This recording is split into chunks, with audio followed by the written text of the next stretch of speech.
में ये घटना हुई थी। इस वारदात को अंजाम दिया था पाकिस्तानी फौज ने। कहा गया था करीब 450 मीटर भारतीय क्षेत्र में घुस आए थे, भारतीय सीमा में घुस आए थे, और उसके बाद भी ये जो भारतीय फौज पर फायरिंग के सिलसिला है, ये सिलसिला जो है ये थमने का नाम नहीं ले रहा, और पाकिस्तानी फौज जो है वो लगातार किसी न किसी सेक्टर में किसी न किसी भारतीय पोस्ट को लगातार निशाना बना रही है।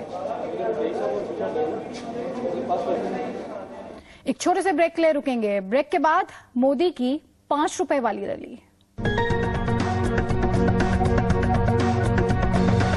ये है Zee media, India's largest news network.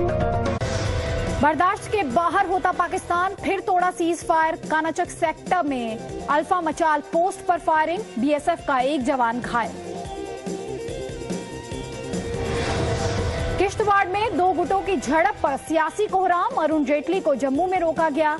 Udhampur, Rajouri और जम्मू में कर्फ्यू। नीतीश के मंत्रियों में शहादत का मजाक उड़ाने की होड़। अब कृषि मंत्री बोले शहीदों के घर वालों की मांगे ठीक नहीं, पहले भी बेतुका बयान दे चुके हैं एक और मंत्री। दिल्ली में महफूज नहीं बेटियां। विकासपुरी इलाके में 4 लोगों पर एक लड़की से गैंगरेप का आरोप। घिनौने जुर्म में एक पुलिस वाला भी शामिल, 3 गिरफ्तार, 1 फरार। रंग लाने लगी दुर्गा की मुहिम। नोएडा में रेत माफिया पर पुलिस का हल्ला बोल, कई ट्रकों पर रेड। हफ्ते भर में धरे गए 50 से ज्यादा ट्रक। सिर्फ सुर्खियां बनकर रह गया राहुल का कौशल। भोपाल की सड़कों पर आज भी अखबार बेचता है मासूम। बीजेपी ने उठाए सवाल, कांग्रेस की सफाई, पहले जुटा ले जानकारी फिर देंगे जवाब। प्याज के आंसू रोता देश, कई शहरों में कीमतें 60 रुपए किलो से भी ज्यादा।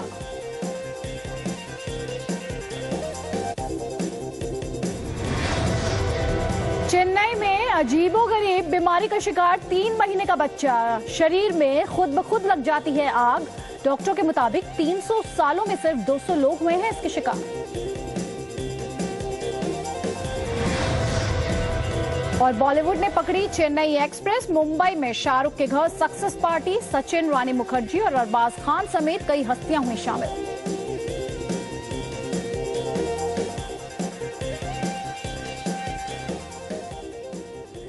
नमस्कार, आप देख रहे हैं जी न्यूज। मैं हूं अदिति त्यागी और रुक करेंगे जम्मू का, जहां से बड़ी खबर यह आ रही है कि बीजेपी नेता अरुण जेटली को एयरपोर्ट पर रोका गया है। अरुण जेटली दरअसल किश्तवाड़ जाने के लिए जम्मू पहुंचे थे, तो बीजेपी कार्यकर्ता एयरपोर्ट के बाहर हैं, प्रदर्शन कर रहे हैं। वहीं अरुण जेटली किश्तवाड़ जाना चाहते थे, उन्हें एयरपोर्ट पर रोका गया है। किश्तवाड़, जहां आपको याद होगा 2 गुटों के बीच झड़प हुई थी, जिसमें 2 व्यक्ति की जान चली गई थी, 2 लोगों की जान चली गई थी और कई लोग जख्मी हुए थे। उसके बाद ये पूरे राज्य में जो तनाव है ये फैलता जा रहा है। उधमपुर हो, राजौरी हो, तमाम जो एरियाज हैं वहां पर ये तनाव जो है पांव पसार रहा है। और शायद इसी तनाव के मद्देनजर बीजेपी नेता अरुण जेटली को प्रशासन ने किश्तवाड़ जाने से रोका है। उन्हें एयरपोर्ट पर ही रोका गया है और उनके अलावा एयरपोर्ट के बाहर कई भाजपा के कार्यकर्ता हैं जो इस बात से खफा हैं और प्रदर्शन भी कर रहे हैं। हालांकि इस बीच शाहनवाज हुसैन ने ट्वीट किया है कि जेटली जी तो वहां लोगों का दर्द बांटने जा रहे थे, ऐसे में उन्हें रोककर प्रशासन को हासिल क्या होगा। लेकिन जिस तरीके के हालात हैं, जिस तरीके से तनाव बना हुआ है और किश्तवाड़ में इस समय कर्फ्यू लगाया गया है, उसी के मद्देनजर प्रशासन ने राज्यसभा में विपक्ष के नेता अरुण जेटली को जम्मू एयरपोर्ट पर ही रोका है। आप नरेंद्र मोदी का ट्वीट देख रहे हैं कि अरुण जेटली और विपक्ष के नेताओं को किश्तवाड़ जाने नहीं दिया जा रहा है, ये अलोकतांत्रिक है। ऐसा माना जा रहा है कि अरुण जेटली के साथ पीडीपी नेता महबूबा मुफ्ती भी हैं, जिन्हें एयरपोर्ट पर ही रोका गया है। तो किश्तवाड़, जहां पे 2 गुटों के बीच झड़प के बाद कर्फ्यू लगाया गया था और उपद्रवियों को देखते ही गोली मारने के आदेश इस समय जारी किए गए हैं, वहां अरुण जेटली जाना चाहते थे। बीजेपी कह रही है कि अगर अरुण जेटली वहां जाते तो लोगों के जो जख्म थे उन पर मरहम लगाते। ऐसे में अरुण जेटली को रोककर प्रशासन को हासिल क्या होगा? ये ट्वीट है शाहनवाज हुसैन का और नरेंद्र मोदी कह रहे हैं जिस तरीके से नेताओं को रोका गया है वो अलोकतांत्रिक है।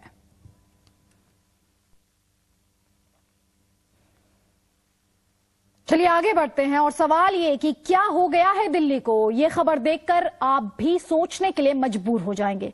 खबर ये है कि दिल्ली के पांडव नगर में एक 9वीं क्लास में पढ़ने वाले एक छात्र की पीट कर हत्या कर दी गई। आरोप इस छात्र के पड़ोस में रहने वाले लड़कों पर है।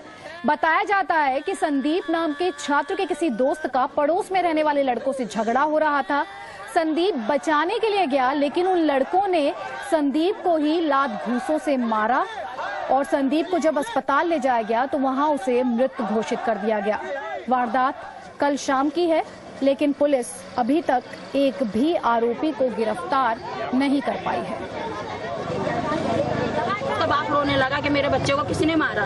मैं उसको उठा के हॉस्पिटल लेके गई, ठीक है, हॉस्पिटल लेके गई, वो मर तो घर पे ही गया था। खैर मैं हॉस्पिटल लेके गई, मैं डॉक्टरों को बोली, मैं डॉक्टर साहब जरा देख लो। डॉक्टर दूसरे मरीज को देख रहे थे, उन्हें नहीं सुनवाई करी। फिर उसके बाद मैंने उनको हाथ जोड़ के बोला, मैं डॉक्टर साहब पहले इसे देख लो आप। फिर उन्हें डॉक्टर साहब ने देखा। 2 घंटे में तो उनकी ACG आई है वहाँ से, वो कोई लाने को तैयार नहीं था। किस चीज के डॉक्टर है? पुलिस वाले क्या करे? पुलिस वाले अपनी इंक्वायरी करके चले गए। डॉक्टर ने सब चीज कर लिया था, जांच सब चीज कर लिया। जब हाथ जोड़ने से उन्होंने जांच की, उसके बाद उन्होंने हमसे बोल दिया जिसके अंदर कुछ नहीं है, आप जाइए घर। हम लोग इसके माँ बाप को लेके घर से आ गए वहाँ से, कह रहे आप इनको लेके जाइए, बाकी 2-3 आदमी यहाँ छोड़ जाइए। बहुत ज्यादा पिटाई की। हाँ, बहुत ज्यादा पिटाई की। उसको मार के मारा, उसको पटक के मारा। वहाँ की 2-3 औरतें भी कह रही थी, सब तमाशा देख रही थी, वहाँ किसी ने नहीं छुड़वाया उसको। और संदीप के घर वालों का कहना है कि लड़ाई का बीच बचाव करने पर लड़कों ने संदीप को पीटा था। 5-6 लड़के आए तो दूसरे किसी लड़के की लड़ाई हो रही थी। वो बस आया, उन्होंने बोला कि क्यों मार रहे हो इसे, तो मेरा दोस्त है। बस इतनी सी बात पे उसे पकड़ के सबने घेर के एकदम से खूब मारा। उसके यहाँ पे सर पे मारी, एकदम खूब यहाँ पे इधर खूब इतना घुसन मारा उसको, बिल्कुल नीला पटक के जमीन पे पटक के मारा था। वो पूरा सगल पूरा नीला यहाँ से पूरा हो गया था। और वहीं मां कह रही है कि घर में घुसकर 5 लोगों ने उनके बेटे को बहुत मारा जिसके चलते उनके बेटे की मौत हो गई। सब 4-5 जने मिलकर मारा है, बहुत नीचे गिरा के छाती पर 4 जने धरे थे और 4 जने मार रहे थे। 5 जने दूसरे चोरा था, किसी को नहीं सुना। मेरा बेटा को मार के चोरा जान से खत्म कर दिया। चलिए जी मीडिया संवाददाता अश्विनी गुप्ता जुड़ रहे हैं ज्यादा जानकारी के साथ। अश्विनी, जिस तरीके से हमने सुना, कहा जा रहा था कि पुलिस सिर्फ जांच कर रही है, अभी तक किसी को पकड़ा क्यों नहीं गया?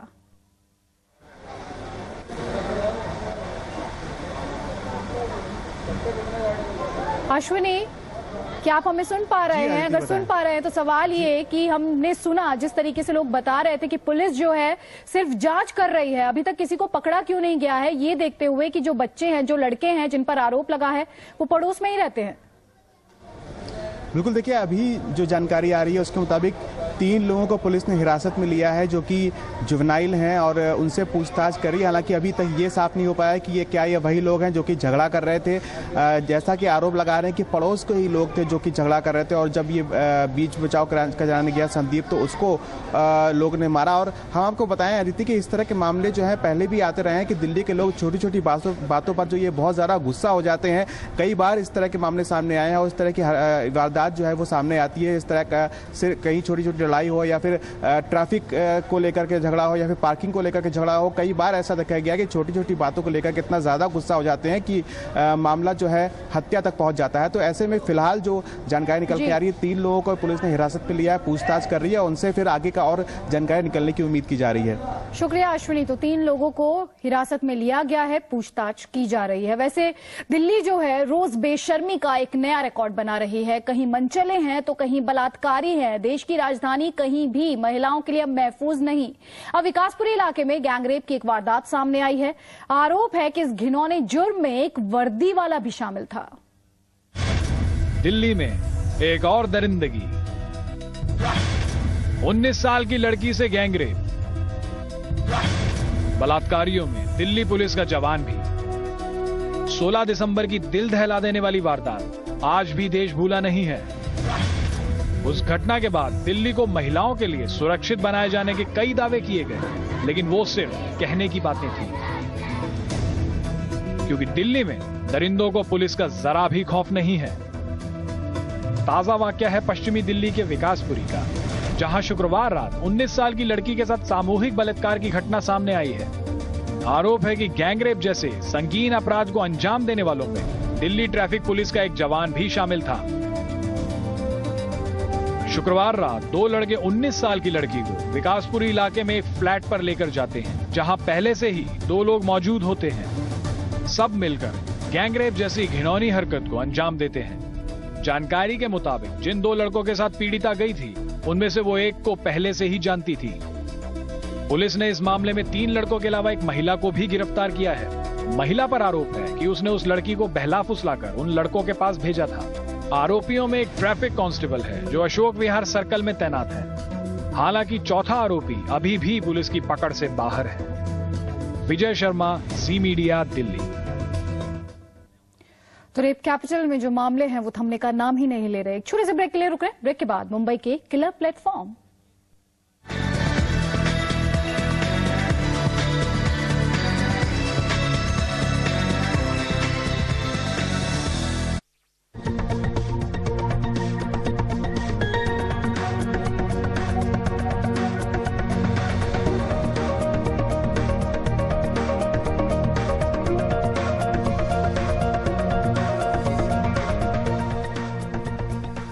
रुख मुंबई का करेंगे, जहां लोकल ट्रेनों में सफर करने वाले 3000 मुसाफिर बेमौत मारे जाते हैं और मुसाफिरों के मरने की एक बड़ी वजह है ट्रेनों और प्लेटफॉर्म के बीच खतरनाक गैप। इसी गैप में फंसकर कभी मुसाफिर जख्मी हो जाते हैं तो कभी जान से हाथ धो देते हैं। लोकल ट्रेन के सफर में हादसों का शिकार होते मुंबईकर। प्लेटफॉर्म और ट्रेन के बीच गैप बना जानलेवा। एक हफ्ते में 2 मुसाफिरों की मौत, एक हुआ जख्मी। मुसाफिरों की सुरक्षा क्यों है ताक पर? मायानगरी मुंबई की लाइफलाइन कही जाने वाली लोकल ट्रेन का सफर अब मुसाफिरों के लिए जानलेवा साबित हो रहा है। सेंट्रल, वेस्टर्न और हार्बर रूट पर जहां ट्रेनों और प्लेटफॉर्म के बीच खतरनाक गैप है, वहां चढ़ते उतरते कई मुसाफिर गिरकर घायल हो रहे हैं। कुछ मुसाफिर तो जान से भी हाथ धो बैठते हैं। जरा इस प्लेटफॉर्म और ट्रेन के बीच के फासले पर गौर फरमाते हैं। हमारे हाथ में मौजूद ये टेप बताएगा कि आखिर प्लेटफॉर्म और ट्रेन के बीच में कितना अंतर है। लगभग 16 इंच। आमतौर पर सुरक्षा के लिहाज से प्लेटफॉर्म और ट्रेन के बीच 6 से 8 इंच की दूरी होनी चाहिए, लेकिन चर्च गेट स्टेशन किलर है क्योंकि सुरक्षा के लिहाज से ये बेहद खतरनाक है। मुसाफिरों के लिए हत्यारे साबित हो रहे ये platform Church Gate, Marine Line, Santa Cruz, Kurla, Dadar, Sandhurst Road और सीएसटी कमोबेश सभी स्टेशनों पर हैं। महिलाओं और बुजुर्गों के लिए ये गैप बेहद खतरनाक है। बारिश के मौसम में फुटबोर्ड पर फिसलन पैदा हो जाती है और मुसाफिरों की जान पर बनाती है। करीबन 40 पैसेंजरों का एक्सीडेंट होता है गैप की वजह से हर साल। दिल्ली में मेट्रो ट्रेन देख लीजिए, वहाँ प्लेटफॉर्म का गैप सिर्फ 3 इंच है, फिर भी वहाँ लिखा है कि जरा आप गैप है संभालना। रेल प्रशासन का कहना है कि शिकायतें मिलने के बाद प्लेटफॉर्म को दुरुस्त करवाया गया है, लेकिन अब भी कई स्टेशनों पर प्लेटफॉर्म और ट्रेन के बीच अंतर होने के सवाल पर रेलवे के अफसरों का जवाब ये है। Lifting of tracks it's a very slow process. It's a very slow process. रातों रात लिफ्टिंग ऑफ ट्रैक्स नहीं होता है। इसीलिए हम लोग समय समय पर प्लेटफॉर्म्स को की सतह को की ऊंचाई का रिव्यू करते हैं और उसके अनुसार निर्णय लेते हैं। ट्रेन और प्लेटफॉर्म के बीच में ज्यादा गैप होने के बावजूद भी मुसाफिरों को चेतावनी देने वाले न तो बोर्ड लगाए जाते हैं और न ही अनाउंसमेंट के जरिए उन्हें सावधान किया जाता है। ऐसे में साफ है कि ये प्लेटफॉर्म मुसाफिरों के लिए काल साबित होते रहेंगे। कविता शर्मा, जी मीडिया, मुंबई। तो साफ है कि ट्रेन और प्लेटफॉर्म के बीच का ये जो गैप है, ये जिंदगी और मौत के बीच का गैप साबित होता है मुसाफिरों के लिए। अंकुर त्यागी मुंबई से जुड़ रहे हैं हमारे साथ। अंकुर, जिस तरीके से हमने सुना रेलवे अफसर ने सफाई में कहा ये तो प्रोसेस है, ये तो बहुत धीमा होता है, और फिर कहा हम रिव्यू करते हैं। रिव्यू तो करते हैं, लेकिन उसके बाद क्या? अब देखिए अदिति, मैं इस वक्त जिस स्टेशन पे खड़ा हूँ ये कुर्ला स्टेशन है, सेंट्रल लाइन का स्टेशन है। यहाँ मुंबई में 3 लाइन है, एक वेस्टर्न लाइन है, एक सेंट्रल लाइन है, एक हर्बल लाइन है। आप गैप की बात कर रही हैं, जैसे कि हमने बताया कि जो मुंबई जो मेट्रो है, दिल्ली की मेट्रो, उस पर 3 इंच का गैप होता है और उसके बावजूद अनाउंसमेंट होता है कि आप इस गैप को थोड़ा देख के चढ़िएगा गाड़ी में। मुंबई में यही गैप आपको 12 के ऊपर मिलेगा, 12 इंच के ऊपर हो सकता है 16, जैसे कविता ने बताया उस तरीके का। बहुत ज्यादा हद तक संभावनाएं होती हैं मुंबई का, जब रश आवर्स होते हैं, जब पीक आवर्स होते हैं, उस वक्त बहुत ज्यादा चांसेस होती हैं कि जल्दबाजी में गाड़ी पकड़ने के लिए वॉल्यूम इतना ज्यादा अंकुर, रेलवे कर क्या रहा है, वही तो एक बड़ा सवाल कि रेलवे मुसाफिरों की सुरक्षा बेहतर करने के लिए, ताकि उन्हें किसी तरह की कोई तकलीफ ना हो, यहाँ तो जिंदगी और मौत का फासला बन जाता है ये गैप। अब देखिए, रेलवे ने अपनी तरफ से कुछ जो स्टेशन हैं जहां पे बहुत ज्यादा इस तरह की फ्रिक्वेंसी में इस तरह के मामले सामने आए थे, वहां पर प्लेटफॉर्म ऊंचा करने की बात कही है, कर भी रहे हैं, लेकिन उसकी जो संख्या है वो उतनी ज्यादा नहीं। 3 लाइन है, आपको 3 लाइन कवर करनी है, 100 किलोमीटर तक का पूरा फासला है मुंबई को अगर नापा जाए। 3 अगर अलग अलग लाइन पे जाना, अगर आपको जाना है, ऐसे में आपको जो संख्या है वो इस तरह की प्लेटफॉर्म्स को सही करने की वो बहुत कम है, और जो लोगों के चढ़ने उतरने का जो वॉल्यूम है वो उम्मीद से बहुत ज्यादा है। शायद इसी वजह से हादसे इतने होते हैं और 3000 लोग हर साल मुंबई में सिर्फ इस वजह से मारे जाते हैं। शुक्रिया अंकुर। तो लोकल ट्रेनों में जो सफर करने वाले 3000 मुसाफिर हैं, जैसे कि अंकुर भी बता रहे थे, बेमौत ही मारे जाते हैं, और मुसाफिरों के मरने की एक बड़ी वजह ट्रेनों और प्लेटफॉर्म के बीच ये खतरनाक गैप है। इस गैप में फंसकर मुसाफिर कभी जख्मी हो रहे हैं तो कभी उनकी जान जा रही है। तारीख 2 अगस्त 2013, वक्त शाम 6:45, जगह मरीन लाइन स्टेशन। प्लेटफॉर्म और लोकल ट्रेन के बीच की खाली जगह में गिरने से हसमुख भाई गोड़ा की मौत हो गई। अगली तारीख 4 अगस्त 2013, वक्त रात 10:40, जगह कसारा रेलवे स्टेशन। प्लेटफॉर्म और ट्रेन के बीच की खाली जगह में गिरने से पुलिसकर्मी बाबा साहेब भंडारे की मौत हो गई। इसी तरह 8 अगस्त को मरीन लाइन स्टेशन पर प्लेटफॉर्म और ट्रेन के बीच की जगह में गिरने से रविंद्र परमार जख्मी हो गए। रविंद्र अपने घर महालक्ष्मी जाने के लिए प्लेटफॉर्म नंबर 1 से ट्रेन पकड़ रहे थे कि उनका हाथ हैंडल से छूट गया और वो प्लेटफॉर्म और ट्रेन के बीच की खाली जगह में गिर गए। ट्रेन गुजरने के बाद वहाँ मौजूद जीआरपी कांस्टेबल ने उन्हें बाहर निकाला और जीटी अस्पताल में भर्ती करवाया। गाड़ी अभी चालू हो गए तो एक डब्बा गया, उसके बाद में उसने गाड़ी पकड़ा, पीछे के 3-4 डब्बे उसके पर ट्रेन के प्लेटफॉर्म से उधर बीच में गिर गया था और उसको हाथ को कुछ मार लगा है और बाएं कान की थोड़ा फट गया है, बायां कान जो है, और सर पे थोड़ा मार लगा हुआ है। 21 मई को दादर से पुणे की ट्रेन पकड़ते वक्त अशोक त्रिवेदी को पीछे से धक्का लगा और वो सीधे ट्रेन और प्लेटफॉर्म के बीच की खाली जगह में जा गिरे। ट्रेन चलती रही और वो उसके साथ घिसकते रहे। ट्रेन के डिब्बे को काटकर अशोक को बाहर निकालने में पूरे 2 घंटे लग गए। उनकी कई हड्डियां फ्रैक्चर हो गई थी। जैसे ट्रेन की आवाज आती है मेरे को डर लगता है। मैंने अपने बच्चों को भी बोला आप ट्रेन से मत जाओ, बस से जाओ। लेकिन सभी रविंद्र परमार और अशोक त्रिवेदी की तरह खुशकिस्मत नहीं होते। 66 साल के हसमुख भाई गोड़ा मरीन लाइन स्टेशन पर और पुलिस इंस्पेक्टर बाबा साहेब भंडारे कसारा स्टेशन पर इसी तरह के हादसे में जान गंवा बैठे। ये हादसा टल सकता था मैडम, अगर ये गैप नहीं होता था और हॉस्पिटल अगर नजदीक अगर हॉस्पिटल की सोई होती तो ये डेफिनेटली ये बच सकते थे। सवाल ये कि आखिर कब तक हसमुख भाई और भंडारे की तरह मुसाफिर इन हत्यारे प्लेटफॉर्म के शिकार होते रहेंगे। कविता शर्मा, जी मीडिया, मुंबई। बीते दिनों आपने 5 रुपए वाली थाली की खबर देखी थी। ब्रेक के बाद हम आपको दिखाएंगे हैदराबाद में मोदी की 5 रुपए वाली रैली।